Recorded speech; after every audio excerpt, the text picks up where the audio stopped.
Hi guys, Max here. So today I'm going to teach you how to make a donut sock. This is just a sock that looks like a donut.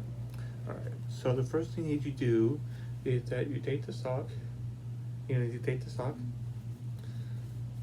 then you put it right here. So like it covers like your arm like up to here. Just get it as around as you can.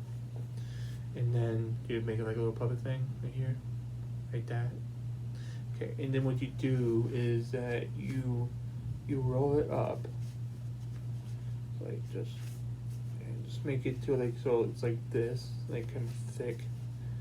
And just keep rolling it, and then when you get to the wrist, you just okay,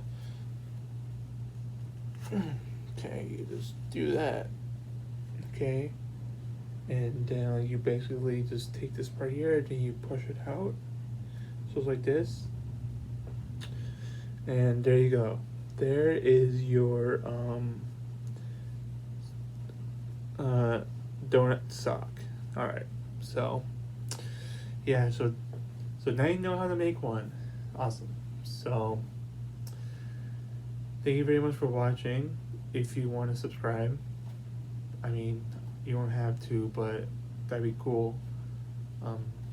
Yeah. So see you later, I guess.